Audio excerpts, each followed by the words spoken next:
ওকে, এখানে যে আমরা যেখানে ছাড়ছিলাম, তো আমি একটা হোয়াইট বোর্ড নিচ্ছি তোমাদেরকে একটু বোঝানোর জন্য। তো দেখো, আমরা কি আঁকবো, একটা ডাইং কার্ভ কিভাবে আঁকতে হয় সেটা আজকে প্রথমে শিখবো। যে কোনো কার্ভ, যে কোনো প্রসেস কার্ভ হতে পারে। আমাদের প্রথমে টাইম এবং টেম্পারেচারের জন্য দুটো লাইন নিতে হবে। টাইম তোমরা আঁকাতে পারো খাতায়,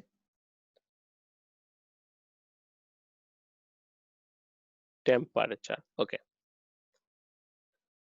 ডাইং স্টেজটা কোথা থেকে শুরু হয়? প্রথম স্টেজ আমরা যদি এটাকে টেম্পারেচারটাকে একটু ভাগ করে নেই, এটা যদি 100 ডিগ্রি সেন্টিগ্রেড হয় তাহলে এটা 50 ডিগ্রি সেন্টিগ্রেড, তাই না? ওকে, তাহলে এটা ধরে নিলাম 30 ডিগ্রি সেন্টিগ্রেড, ধরে নিলাম আর কি। মোটামুটি এটা 70 ডিগ্রি। ওকে, তো ডাইংটা সাধারণত মূলত মনে করো আমরা 30 ডিগ্রি থেকে শুরু করলাম, বা 30 ডিগ্রি থেকে হলো। ওকে, এটা হচ্ছে জিরো, এপাশে টাইম, এপাশে টেম্পারেচার। ডান। তো মোটামুটি টেম্পারেচার মেশিন 30 ডিগ্রি থাকে, তাহলে 30 ডিগ্রিতে আমরা কি করি? প্রথমে 30 ডিগ্রিতে আমরা প্রথমে কাপড় এবং পানি নেই। তো এটার জন্য 5 মিনিট তোমরা চাইলে দেখাতে পারো, নাও পারো। ধরে নিলাম 5 মিনিট দেখাবো, তাহলে 30 মিনিটের এখানে কতক্ষণ তোমরা আঁকাও সবাই খাতায়? 5 মিনিটস। এটা কতটুকু, কতটুকু সময় এটুক? 5 মিনিটস। ওকে, 30 মিনিটে কি করছি? ফেব্রিক এবং প্লাস ওয়াটার নিলাম। এরপর এটাকে কি করছি? সরি, 30 ডিগ্রিতে এবং 10 মিনিট, এটা মনে করো 10 মিনিট ধরে নিই আমরা, এটা 10 মিনিট এবং 10 মিনিট ধরে ঘোরাচ্ছি। ডান। এরপরে আমরা কি করছি? এটার টেম্পারেচার একটু বাড়াচ্ছি। কতটুকু বাড়াবো? 30 থেকে 60-এ। তাহলে 60 কোথায়? 30 থেকে কততে উঠবে? এইটা হলো 60 ডিগ্রি সেন্টিগ্রেড। ওকে, তাহলে মেশিনে 30 থেকে 60-এর ডিফারেন্স কত? 30 ডিগ্রি সেন্টিগ্রেড। কত ডিগ্রি পার মিনিটে উঠাবা? 2 ডিগ্রি সেন্টিগ্রেড পার মিনিট। আমি যদি 2 ডিগ্রি সেন্টিগ্রেড পার মিনিটে ওঠাই তাহলে 30 মিনিটের জন্য কতক্ষণ সময় লাগবে? 15 মিনিট। তাহলে এই সময়টুকু কতটুকু হবে? এইটুক হবে 15 মিনিট। তাহলে এইটুক 15 মিনিট হলো। ওকে, এরপরে আমরা কি করছি?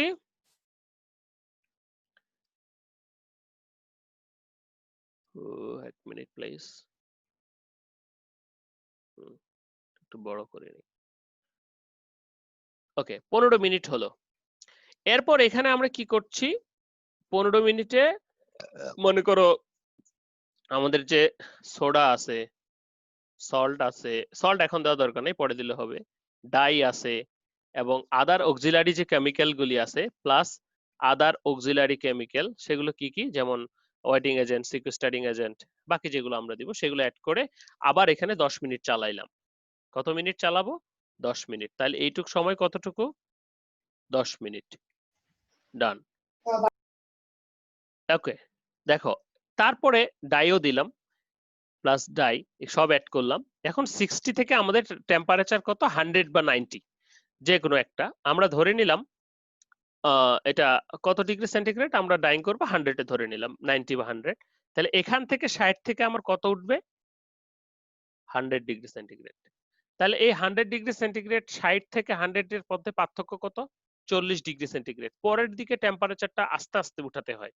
এখানেও বললাম, ধরে নিলাম 2 ডিগ্রি সেন্টিগ্রেড পার মিনিটে আমরা উঠাবো। তাহলে উঠালাম 2 ডিগ্রি সেন্টিগ্রেড পার মিনিটে, তাহলে 40 থেকে 60 হচ্ছে 60 থেকে 100 হচ্ছে 40 মিনিট। তাহলে 20 যদি মিনিট হয়, ভাগ দাও 2 দিয়ে, তাহলে কত মিনিট লাগবে? 40 মিনিটকে 2 দিয়ে ভাগ দিলে 20 মিনিট লাগবে। অর্থাৎ 60 ডিগ্রি থেকে 100 ডিগ্রিতে উঠতে কত সময় লাগছে আমার? 20 মিনিট লাগছে।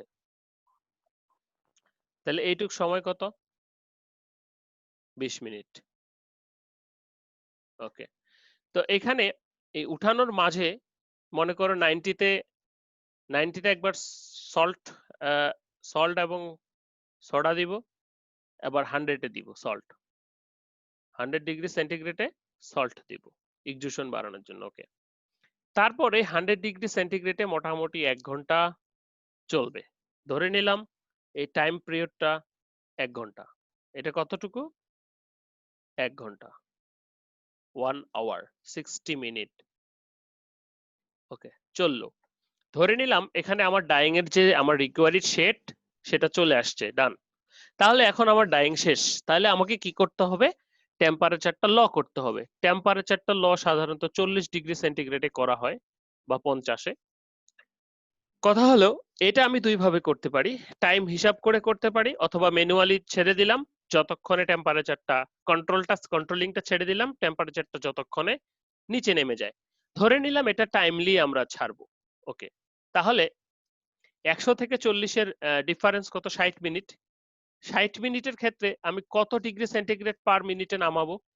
টেম্পারেচারটাকে নিচে নামাবো 3 ডিগ্রি পার মিনিট সেন্টিগ্রেড পার মিনিটে। তাহলে কত হয়? 60 দিয়ে 3 ভাগ দিলে 20 মিনিট। তাহলে এই সময়টা 20 মিনিট। ওকে, হলো। ডাইং করার পর পানিটাকে ছেড়ে দিলাম। হ্যালো, ওকে। 3 ডিগ্রিতে নামাইলাম কিসের জন্য স্যার? এটা নিচে নামাবো, টেম্পারেচার রাখে তো তুমি ডাইং শেষ করতে হবে না তোমাকে। 3 ডিগ্রি পার মিনিট মানে হচ্ছে 100 ডিগ্রি টেম্পারেচার ছিল গরম, সেটাকে তুমি ঠান্ডা করবা। এই ঠান্ডাটা তুমি ম্যানুয়ালি করতে পারো যে যতক্ষণ লাগে লাগুক, অথবা তুমি কন্ট্রোল মেশিনের কন্ট্রোলিং এর মাধ্যমে করতে পারো। সেটাই আমরা করতেছি যে 100 থেকে 40-এর কত ডিগ্রি ডিফারেন্স? 60 degree difference. তাহলে প্রতি মিনিটে 3 ডিগ্রি কমাবো। তাহলে 60 মিনিট 60 ডিগ্রি কমাতে কত মিনিট লাগবে? 20 মিনিট লাগবে। সেটাই আমরা 3 ডিগ্রি পার মিনিট বলছি। যেভাবে উঠাচ্ছি সেভাবেই নামাচ্ছি।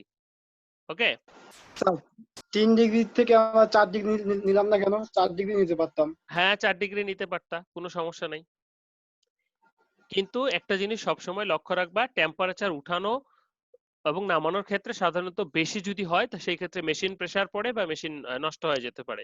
সেজন্য আমরা সাধারণত 2-3 এরকমই রাখি, যে স্লোলি রেইজিং, এবং রেইজিংটা অবশ্যই স্লোলি হবে। ডাউনওয়ার্ডটা হতে পারে, কোনো সমস্যা নাই, ঠিক আছে, অথবা ম্যানুয়ালিও হতে পারে। তোমার যেটা কোশ্চেন যে 4 ডিগ্রি কেন নিলাম না, তুমি 4 ডিগ্রি নিতে পারো, 5 ডিগ্রি নিতে পারো, নো ম্যাটার, 1 ডিগ্রিও নিতে পারো। ক্লিয়ার? ওকে, টেম্পারেচার নামাইলাম, পানিটা ছেড়ে দিলাম, বাদ থেকে চলে গেল। তারপর এটাকে ওয়াশ দিতে হবে, হট ওয়াশ, কোল্ড ওয়াশ। প্রথমে কোল্ড ওয়াশ কততে দেয়? পুরো স্যাম্পলটাকে একই পরিমাণ লিটার একই লিকুইড রেশিও নিয়ে 40-এ 10 মিনিট 40-এ 10 মিনিট 40 ডিগ্রি সেন্টিগ্রেডে কতক্ষণ ঠান্ডা পানি দিয়ে চুবাবো, ধুবো 10 মিনিট ফেব্রিকটাকে। এটাকে বলা হয় কোল্ড রিঞ্জিং। কোল্ড রিঞ্জিং, এটা একটু লিখে নাও তোমরা, আমি লিখতে পারছি না মাউস দিয়ে। কোল্ড রিঞ্জিং। ওকে, তারপর এটাকে আমরা 10 কি, মিনিটের বেশি দিলে কি স্যার নষ্ট হয়ে যাবে স্যার? না কোনো সমস্যা নাই। তোমার এত সময় আছে ফ্যাক্টরিতে, 10 মিনিট দেওয়া হয়, তুমি বেশি দিলে কোনো সমস্যা নেই। আরো ভালো করে সারফেসে যে ডাইটা লেগে থাকবে সেটা ধুয়ে চলে যাবে। ক্লিয়ার? ওকে, এরপরে হট রিন্স দেওয়া হয়। হট রিন্স কততে দেওয়া হয়? 80 থেকে 90, ধরে নিলাম 80 ডিগ্রি সেন্টিগ্রেডেই দেওয়া হলো 10 মিনিট। 10 মিনিট দেওয়া হলো, তাহলে আবার পানিটাকে গরম করে 80 ডিগ্রিতে ফেব্রিকটাকে 10 মিনিট ধুবো। ঠিক আছে, হট ওয়াশ এবং কোল্ড ওয়াশ। হট ওয়াশে আরো কিছু কালার চলে যাবে, তোমরা যখন ডাইং করবা তখন এগুলো সচক্ষে দেখতে পারবা এবং সচক্ষেই করবা। তো চলে গেল, চলে যাওয়ার পর ফেব্রিকটাকে ফাইনালি আবার চাইলে ধুইতে পারি অথবা নাও ধুইতে পারি, স্কুইচ করে ড্রাই করব। ওকে, এই ছিল আমাদের পুরো ডাইং প্রসেস।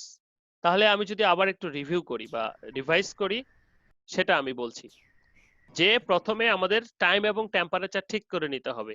ওকে, সাধারণত 30 ডিগ্রিতে শুরু হয়, তো প্রথমে 30 ডিগ্রিতে সাধারণত 5-10 মিনিট পানি লোডিং হয়, কাপড় লোডিং হয়, হয়ে 5-10 মিনিট ঘোরানো হয়। তারপর 30 ডিগ্রি থেকে টেম্পারেচার উঠানো হয়। এই ডাইসের ক্ষেত্রে মোটামুটি 60 ডিগ্রিতে গিয়ে ডাই, অক্সিলারিস কেমিক্যাল, বাকি সবগুলো যোগ করা হয়, এবং সবসময় খেয়াল করবা যখনই কোনো ম্যাটেরিয়ালস যোগ করা হবে তখন সেখানে একটু ঘোরানো হয়। তারপরে টেম্পারেচারটা গ্র্যাজুয়ালি উঠানো হচ্ছে। হোপফুলি তোমরা টেম্পারেচার উঠানোর যে মিনিটস ক্যালকুলেশন এটা বুঝতে পেরেছো। এটা কি বুঝতে পেরেছো সবাই? স্পিক উইথ মি, তোমরা কি এটা বুঝতে পেরেছো? টেম্পারেচার স্যার এইটা স্যার আরেকবার ক্লিয়ার করে দেন। আচ্ছা, দেখো, আমরা যখন একটা স্টেজ থেকে আরেকটা স্টেজে যাব, আমরা তো আর হুট করে যেতে পারি না। আমাদের কি করতে হবে? মেশিনের টেম্পারেচার উঠাতে হবে, তাই না? তো প্রথমে এটা না হয় রুম টেম্পারেচার 30 ডিগ্রি ছিল, কিন্তু এই 30 ডিগ্রি থেকে আমরা 60 ডিগ্রিতে উঠাবো, তাহলে টেম্পারেচার বাড়াতে হবে। সেটা যদি তুমি একটা চাও খেতে চাও, সেই কেটলিটাও তো তোমাকে গরম করতে হবে, তাই না? তো এই যে 30 ডিগ্রি থেকে 60 ডিগ্রি মেশিনে প্রোগ্রাম করা যায় যে কত মিনিটে আমরা উঠাবো। 30 থেকে 60 ডিগ্রি আমরা কত ডিগ্রি মিনিট পার মিনিটে উঠাবো রেইজিংটা, অর্থাৎ প্রতি মিনিটে কত ডিগ্রি করে বাড়বে। এখানে আমরা যেটা বলেছি সেটা হচ্ছে 2 ডিগ্রি পার মিনিট। তাহলে 30 থেকে 60 এর পার্থক্য কত? 30। তা 30 এর যদি 2 ডিগ্রি করে পার মিনিটে উঠাই তাহলে কত মিনিট লাগে? 15 মিনিট। 15 2 এ 30। 15 মিনিট। হ্যাঁ, 15 2 এ 30। সবাই কি এটুকু বুঝতে পেরেছো? 30 ডিগ্রি সেন্টিগ্রেড আছে, স্যার। সেটা থেকে 60 ডিগ্রি সেন্টিগ্রেড উঠাবো। তাহলে 30 থেকে 60 ডিগ্রি সেন্টিগ্রেড উঠাইতে সেন্টিগ্রেডের পার্থক্য কত? 30। তাহলে এটাকে আমি কত ডিগ্রি পার মিনিটে উঠাবো? এটা 3 হতে পারে, 2 হতে পারে। সেই অনুসারে আমার টাইমটা ক্যালকুলেশন হবে, তাই না? যে আমার প্রতি মিনিটে যদি 2 ডিগ্রি করে ওঠে, তাহলে 30 ডিগ্রি থেকে 60 ডিগ্রিতে উঠতে 15 মিনিট সময় লাগবে। সোজা ক্যালকুলেশন, ম্যাথ। ওকে? একইভাবে আমরা কি করছি? 60 থেকে 100 এ উঠাচ্ছি। এই ক্ষেত্রেও আমরা যখন বেশি টেম্পারেচারের দিকে যাচ্ছে, তখন কিন্তু আমরা এখানে কি করছি? রেইজিংটা কম করে দিচ্ছি। 2 ডিগ্রি বা 1 ডিগ্রি পার মিনিটে উঠবে হাই টেম্পারেচারের ক্ষেত্রে, এবং হাই টেম্পারেচার উঠতেও কিন্তু সময় লাগে। তো এমন সময় দেখা যায় তুমি মনে করে দিলে 5 ডিগ্রি পার মিনিট, 60 থেকে 100, অনেক সময় মেশিনও ফেল করবে, কারণ তাকে তো লো টেম্পারেচার থেকে হাই টেম্পারেচারে যেতে তো অনেক এনার্জি লাগবে, এবং সেই সাথে যত বেশি হাই টেম্পারেচার হবে টাইমও লাগবে। সো সেভাবেই তোমাকে প্রোগ্রামটা দিতে হবে। আমরা যদি 1 ডিগ্রি পার মিনিট দেই খুবই ভালো, মেশিন প্রেসার পাবে না, আস্তে আস্তে উঠবে। ঠিক আছে? ওকে, এই যে টাইম ক্যালকুলেশন, রেইজিং টেম্পারেচারের সাথে যে টাইম ক্যালকুলেশন, এটা কি সবার বোঝা গেছে? আমার সাথে জি কথা স্যার। বল। স্যার। জি স্যার। টাইম রেইজ করার সাথে স্যার। সাথে টেম্পারেচার রেইজ করার সাথে সাথে টাইমিং এর যে কনসেপ্টটা, সেটা তো ক্লিয়ার। ওকে, তো এখানে 60 ডিগ্রিতে আমরা ডাই অক্সিলারিজ কেমিক্যাল সবকিছু দিচ্ছি, দিয়ে আবার 10 মিনিট ঘোরাচ্ছি। ঘোরানোর পর এখান থেকে আমরা টেম্পারেচার উঠাচ্ছি। 90 এর ক্ষেত্রে বা 80 এর ক্ষেত্রে তোমরা 5 মিনিট রাখলেও রাখতে পারো, অথবা সরাসরি উঠাইতে পারো। সল্ট দিচ্ছি 2 ভাগে। দেওয়ার পর কি করতেছি আমরা? এইখানে মেশিনটাকে 100 এ কত মিনিট চালাচ্ছি? প্রায় 60 মিনিট চালাচ্ছি। 60 মিনিট চালানোর পর ডাই পার্টিকেল গুলো কি ফাইবারে ঢুকে যাবে, এবং আমাদের যে কার্বনেট সেটা ইউজ করার ফলে ফিক্সিং হয়ে যাবে, অর্থাৎ বন্ড তৈরি করবে। ওকে, অ্যালকালাইন মিডিয়াম কন্ডিশনটা পিএইচ 10 থেকে 12 পর্যন্ত, 11 সাধারণত হয়। ওকে, রাখার পরে কি করছি? 100 ডিগ্রি থেকে আবার ডাইং হয়ে গেছে। 100 ডিগ্রি তো আর কাপড়টা ধরতে পারবো না, বা কাপড়টাকে প্রসেসও করতে পারবো না। সেজন্য আমাদের কি করতে হবে? টেম্পারেচারটাকে কি করতে হবে? নিচে নামিয়ে নিতে হবে, যেটা হাতে ধরা যায় বা এরকম একটা সহনীয় পর্যায়ে। এটা 50 এ নামালেও ক্ষতি নেই, 50 40 এরকমই সাধারণত হয়। নামানোর পর আমাদের কি করতে হবে? এই যে স্যাম্পলটা ডাইং করে নামাইলাম, এই স্যাম্পলটাতে প্রচুর পরিমাণে আমাদের কি কালার লেগে থাকে। যে কালারগুলো ফাইবারের সাথে বন্ড করে নাই, সেই কালারগুলো লেগে থাকে। তাহলে সেগুলাকে রিমুভ করতে হলে আমরা কি তখন একটা ধোয়া দেই, নর্মাল পানি দিয়ে ধোয়া দেই, যেটাকে আমরা কোল্ড ওয়াশ বলছি। ধুইলে কি হবে? ফাইবারের গায়ে, মনে করো তুমি গায়ে কাদা মাখছো, কাপড়ে কাদা লাগছে, তাহলে এই কাদাটা কি যখন তুমি নর্মালি পানি দিয়ে চুবাবা তাহলে চলে যাবে। অ্যাজ লাইক এস ফাইবার সারফেসে যে পরিমাণ এক্সট্রা ডাই লেগে থাকে, সেগুলো ফেব্রিক সারফেসে কোল্ড ওয়াশে চলে যায়। ওকে, তারপর আমরা হট ওয়াশ দিব। হট ওয়াশ দিলে কি কাদার যেটুকু ছিল সেইটুকু চলে যাচ্ছে, অর্থাৎ তাহলে যে সমস্ত ডাই ফাইবারের সাথে ফেব্রিকের সাথে বন্ড করে নাই, তারাও তখন চলে যাবে। তারপরে ফেব্রিকটাকে আমরা ড্রাই করব। একটা জিনিস লক্ষ্য রাখবা যে এটার ডাইসের ফাস্টনেসটা এমনি খারাপ, বলতে ওয়াশের পরে চলে যায়। তো এই ফাইবার সারফেসে যত আনবন্ডেড ডাই পার্টিকেল থাকবে, সেটার ফাস্টনেস প্রপার্টিজ তত খারাপ হবে। এই আনবন্ডেড ডাইটা ফার্দার যখন তুমি, এরকম হয় না মাঝে মাঝে যে কোন একটা টি শার্ট দিয়ে কালার বেরিয়ে যাচ্ছে, মনে করো একটা শখের টি শার্ট কিনেছো, বৃষ্টিতে ভিজছো, তোমার টি শার্ট দিয়ে কালার বেরিয়ে যাচ্ছে। অর্থাৎ বিষয়টা হচ্ছে যে যখন এই যে হট ওয়াশটা ভালো হবে না, তখন এই যে ডাই সারফেসে প্রচুর পরিমাণে, ফেব্রিক সারফেসে প্রচুর পরিমাণে ডাই লেগে থাকবে। এই ডাইটা কি হবে? পরবর্তীতে উঠা শুরু করবে। সো এই হট ওয়াশটা যদি আমরা ভালো করে দেই, অর্থাৎ ফেব্রিক সারফেসটা যদি ক্লিন রাখতে পারি, অর্থাৎ আনবন্ডেড যে সমস্ত ডাই থাকবে তারা বন্ডেড উইথ ফাইবার, সকল আনবন্ডেড ডাইকে দূর করব, তাহলে আমার ওয়াশ ফাস্টনেসটা ভালো আসবে। So clear? আমার আজকের যে উদ্দেশ্য আর গ্রাফ কোল্ড ওয়াশের কাজটা কি? কোনটা? কোল্ড ওয়াশের কাজ ওই যে প্রথম প্রাথমিক অবস্থায় তোমার যে ডাইগুলো লেগে আছে সেগুলোকে ধোয়ার ক্ষেত্রে। আর হট ওয়াশটা হচ্ছে আনবন্ডেড যে ডাইগুলো আছে সেগুলোকে জি যেগুলো একটু ভিতরে বা আর একটু বেশি শক্তিশালী ধরে আছে। বললাম না যে মনে করো তুমি কাদা মাখছো, তুমি যখন পানি নরমালি বালতিতে চুবাবা তখন কিছু কাদা চলে যাবে, কিছু কাদা কিন্তু থেকে যাবে, উঠতে স্যার। চাইবে না। সেটাকে যখন একটু গরম পানি দিয়ে ধোবা তখন কিন্তু পুরোটাই চলে যাবে। অ্যাজ লাইক যে সমস্ত ডাই একবারে বন্ড করছে না সেগুলো প্রথমেই চলে যায়, আরো কিছু ডাই আছে যারা বন্ড করে নাই করবে জি বা স্যার। এরকম, সেগুলো হট ওয়াশের ফলে চলে যায়। তাহলে ফেব্রিক সারফেস ক্লিন থাকলে সেখান থেকে আমাদের রাবিং বলো বা যে কোনো ফাস্টনেস প্রপার্টিস বলো সেটা কিন্তু ক্লিয়ার আসবে। এই চার্ট কি বোঝা গেছে? সবাই খাতায় আঁকাইছো? স্যার টোটাল প্রসেস কি স্যার একটা জি স্যার। মেশিনে করা হয়? হ্যাঁ, বুঝি টোটাল নাই। প্রসেস কি স্যার একটা মেশিনে করা হয়? টোটাল প্রসেস একটা, হ্যাঁ একসাথেই করা হয়, একবারই করা হয়। এটা এটা নামিয়ে নামিয়ে দুইবার করা হয় এই দুটো, কিন্তু এই প্রসেসটা পুরোটা একবারই করা হয়। ঠিক আছে? এখন স্যার কি আমি যদি কন্ডিশন বলে দেই তাহলে কি তোমরা আঁকাতে পারবা? আমি মনে করলাম জি যে স্যার। কোন একটা ডাইং আমি 130-এ করব, 130-এ 60 মিনিট থাকবে, 90-তে সল্ট ডোজিং হবে, 60-এ সল্ট ডোজিং হবে। আমি যদি এরকম কন্ডিশন দিয়ে দিই তোমরা আঁকাইতে পারবা? আমি একটা হোমওয়ার্ক দিব তোমাদের আজকে, মনে করে দিও ক্লাস শেষে। ঠিক আছে?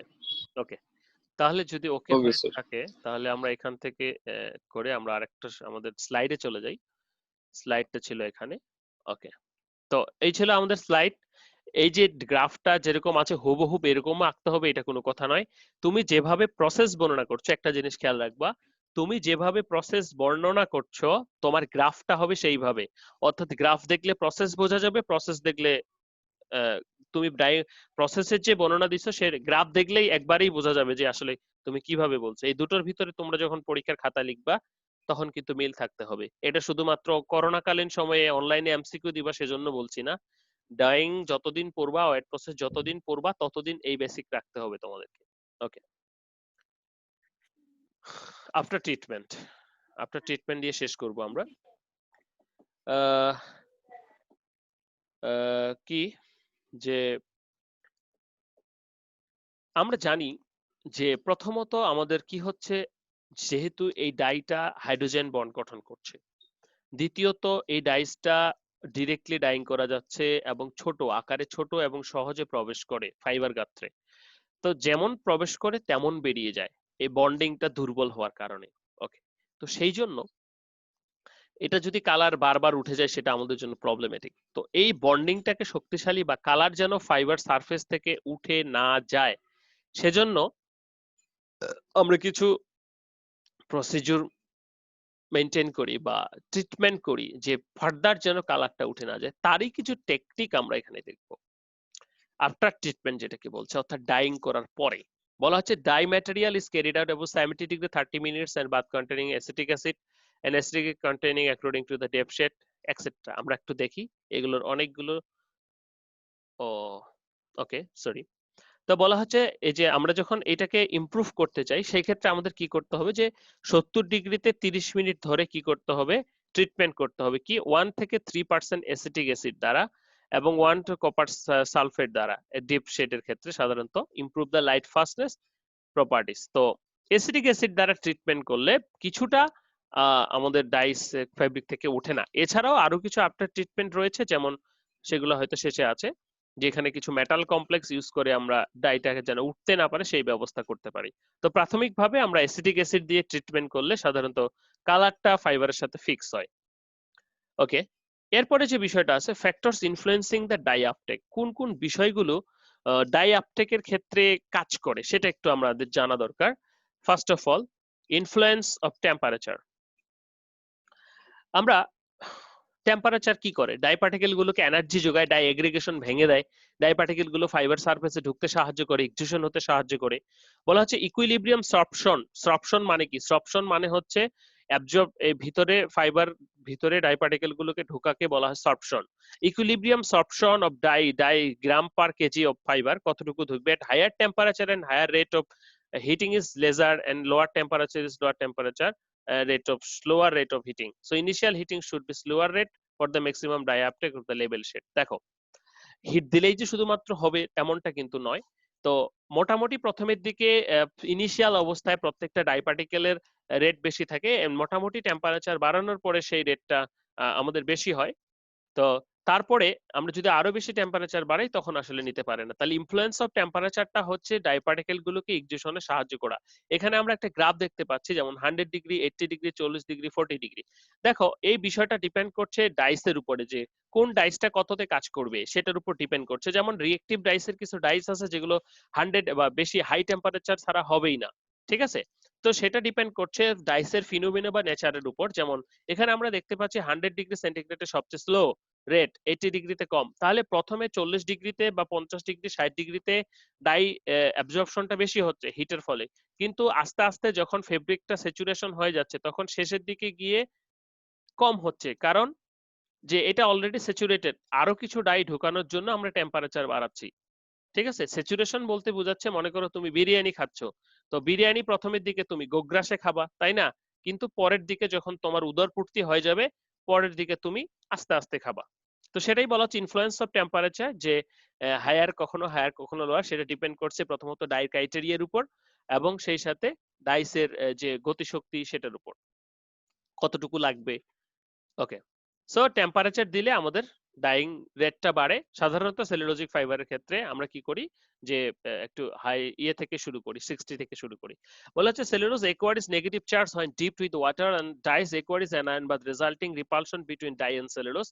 The difference in potential dye fiber called zeta potential and Perrier overcome, এটা আমরা জানি। তো এটা আমরা ওভারকাম করি কিভাবে? by introducing some extra heat energy into the bath. আমরা যখন বাতের পরি, এটাই একটু আগে আমরা কিছু আগে প্রিভিয়াস স্লাইডে দেখে এসেছি কিন্তু এই কথাগুলো।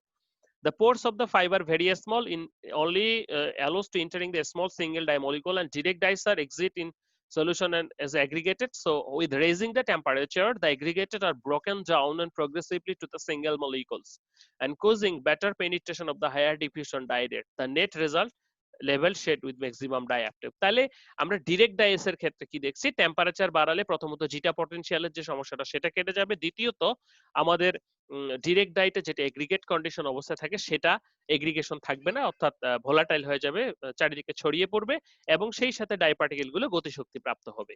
ডান। ইফেক্ট অফ পিএইচ, পিএইচ একটা গুরুত্বপূর্ণ ফ্যাক্টর ডাইং এর ক্ষেত্রে। আমাদের এক একটা ডাইং এর এক এক রকম পিএইচ দরকার হয়। পিএইচটা কি, যেই পিএইচ এ আমরা জানি পিএইচ লেভেল 1 থেকে 14 রয়েছে, 1 থেকে 7 হচ্ছে 7 নিউট্রাল, 1 থেকে 6 অ্যাসিডিক, 8 থেকে 14 অ্যালকালাইন। তো এটা দেখা গেছে যে মনে করো ডিরেক্ট ডাই কোন পিএইচ এ সবচেয়ে বেশি কাজ করবে, এটা অনেকগুলো 1 থেকে 14 পর্যন্ত করা হয়েছে। তো তাতে দেখা গেছে যে অ্যালকালাইন পিএইচ এ সবচেয়ে বেশি ডাই আপটেক হয় বা বাকি ফিচার গুলি ভালো, সেজন্য ডিরেক্ট ডাইসের ডাইং এর ক্ষেত্রে আজকে যে আমরা ডাইং করছি এটা কিন্তু একদিনে প্রতিষ্ঠিত হয়নি। বিভিন্ন বিজ্ঞানীরা বিভিন্ন সময়ে এটাকে কিন্তু ট্রাই করেছেন, যে যারা রিসার্চ করে, রিসার্চার, যে তারা দেখে একটা নতুন ডাই মনে করে আজকে আবিষ্কার হলো, তুমি একটা নতুন ডাই বের করলা, সেটা ন্যাচারাল হোক বা সিনথেটিক হোক, তাহলে তোমার এই ডাইয়ের ক্রাইটেরিয়াটা তুমি কিভাবে, তোমাকে অনেকগুলো এক্সপেরিমেন্ট করতে হবে। পিএইচ নির্ধারণের ক্ষেত্রে তোমাকে 1 থেকে 14 পর্যন্ত পিএইচ ঠিক করে ডাইং করতে হবে এবং দেখতে হবে কোন পিএইচ এ সবচেয়ে ম্যাক্সিমাম ডাই আপটেক হচ্ছে বা ম্যাক্সিমাম ডাইটা ফাইবারের প্রবেশ করছে। ওকে, addition of excess alkali raise the pH causing the better solubility of dye and reduce the affinity causing better diffusion, more anionic groups and release in the bath. দেখো আমরা যখন salt use করছি তখন সেখানে acid উৎপন্ন হচ্ছে যেটা কিনা আমাদের পিএইচটাকে কমিয়ে দিচ্ছে। তো পিএইচ কমালে কি হবে, ডাইটা সলিউবলাইজিং এর, ডাইটাকে সলিউবল হওয়ার জন্য কিন্তু আমাদের হাই পিএইচটা দরকার, এন্ড অ্যাফিনিটি বাড়ানোর জন্য কিন্তু পিএইচটা বাড়ানো দরকার। In case of the direct dye, কেন বাড়ানো দরকার, কারণ ডিরেক্ট ডাইয়ের নেচারটাই হচ্ছে এরকম। সো মনে করো নেচার এরকম কেন, যে মনে করো তোমার এক বন্ধুর কাছে বিরিয়ানি ভালো লাগে, আরেকজনের কাছে সাদা ভাত ভালো লাগে। কেন সাদা ভাত ভালো লাগে, কারণ তার নেচারটা এরকম। So in case of direct dyes এর প্রপার্টিস এর উপর বেস করে আমরা দেখছি বা আমরা অ্যানালাইসিস এর পর জানি যে ডিরেক্ট ডাইস এর ক্ষেত্রে সাধারণত পিএইচ বাড়ানোর ফলে তার অ্যাফিনিটি বেড়ে যায় এবং এক্সজুশন বেড়ে যায়।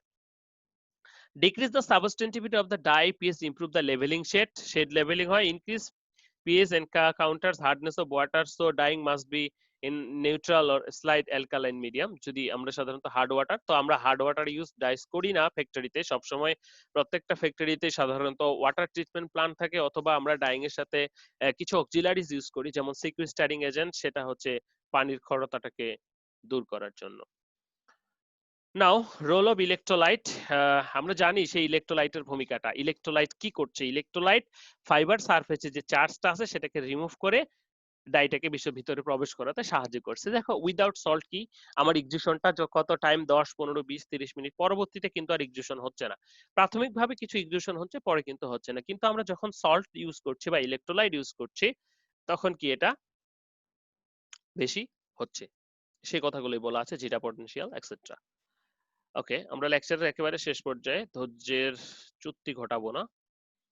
Influence of লিকুয়ার ratio. দেখো লিকুয়ার রেশিওটা কি, মানে কতটুকু পানিতে তুমি গোসল করবা পুকুরে, হ্যাঁ, যে কতটুকু পানিতে কতটুকু ম্যাটেরিয়াল বা ইয়েগুলি থাকবে। তো যখন পানি বেশি হবে পুকুরে তখন তোমার সাঁতার কাটতে সুবিধা হবে, তাই না? তো যখন হাই কনসেন্ট্রেশন থাকবে তখন আসলে কম পানি থাকবে, কাদা কাদা, তখন কিন্তু আর সাঁতার কাটা। সো ডাইসের ক্ষেত্রে যদি আমরা কম লিকুয়ার রেশিও ইউজ করে থাকি সেই ক্ষেত্রে কনসেন্ট্রেশনটা বেশি হয়ে গেলে এখানে বলা হচ্ছে যে higher effective concentration of the dye bath, higher will be the dye uptake. বিষয়টা এরকম যে যখন আমরা একটা বাতের ভিতরে যদি অল্প একটু থাকে এবং এখানে যদি প্রচুর পরিমাণে ডাই থাকে তাহলে অ্যাবজর্পশনটা বেশি হবে। এখানে মনে করো 10 কেজি ডাই আছে 10 কেজি পানিতে, আরেকটা কেস এখানেই মনে করো 1 কেজি ডাই আছে বা 1 কেজি ডাই আছে, তাহলে কি 10 কেজির ক্ষেত্রে এক্সজুশনটা বেশি হবে কারণ ডাই কনসেন্ট্রেশনটা বেশি আছে, 1 কেজির ক্ষেত্রে কম হবে। So it is implies the lower liquor ratio more effective efficient dyeing. কিন্তু যখন আমরা লোয়ার লিকুয়ার রেশিওতে যাচ্ছি, অর্থাৎ এখানে 1 কেজি থাকছে, তখন ডাইমলিকুল গুলো কি ভালো করে চারপাশে ঘুরে বেড়াতে পারছে 1 কেজির ক্ষেত্রে, কিন্তু 10 কেজির ক্ষেত্রে কিন্তু সেটা হচ্ছে না। যার ফলে ফেব্রিকে সে ভালো মতো পেনিট্রেট হতে পারবে না, কিন্তু এখানে ইভেনলি পেনিট্রেট হতে পারবে, অর্থাৎ লেভেল ডাইংটা এই বেশি লিকুয়ারে সম্ভব। মানে তুমি সাঁতারটা ভালো করে কাটতে পারবা। Increase in liquor ratio will produce lighter shade and vice versa. তো লিকুয়ার রেশিও বাড়ালে সাধারণত ডাইসের পরিমাণ যদি কম বেশি থাকে তাহলে কি আমাদের লাইটার শেড হবে, আর যদি বা কমানো হয় তাহলে ডার্কার শেড হবে।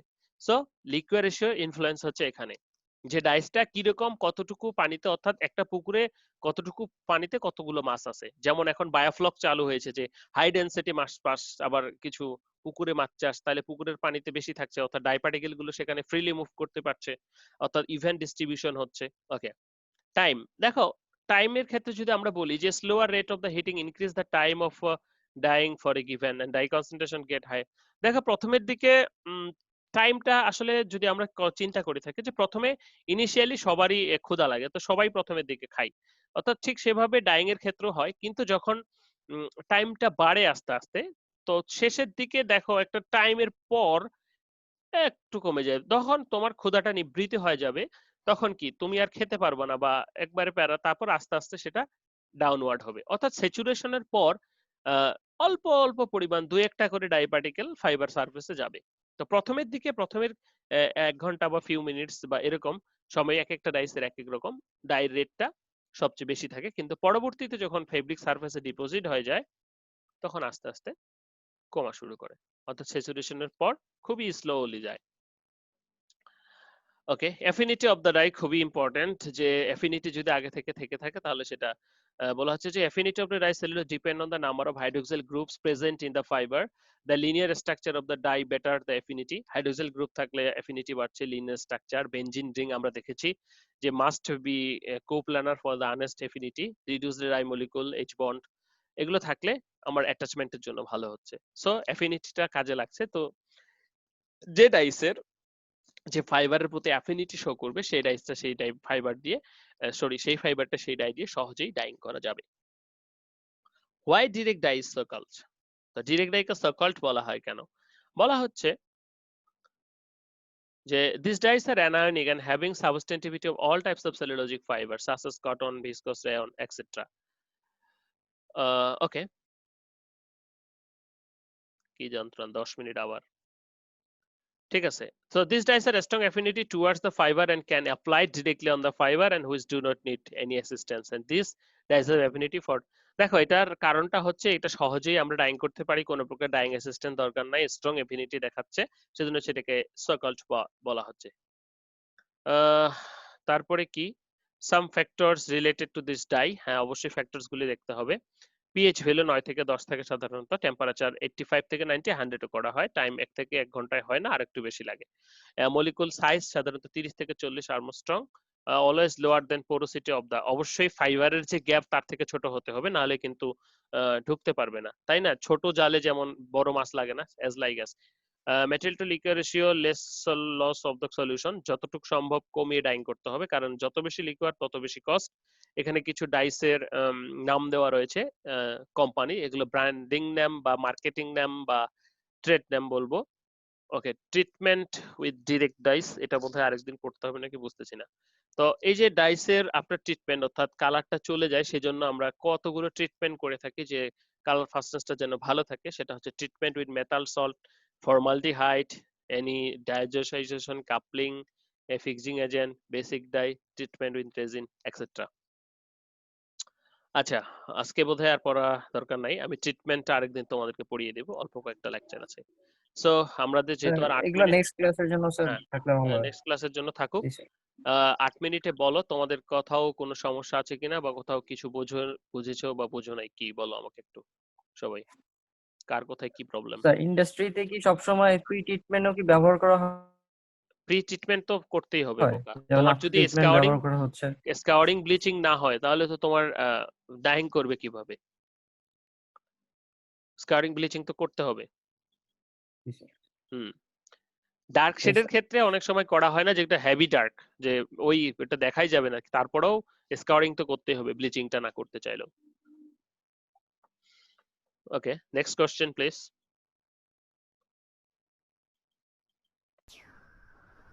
স্যার এই জায়গা থেকে স্যার কোশ্চেন কিভাবে আসতে পারে যতটুকু বললাম?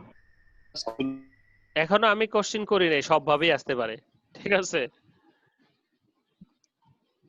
এটা যে কোনো এমসিকিউ তৈরি করা যাবে, যে কোনো সংক্ষিপ্ত উত্তর তৈরি করা যাবে।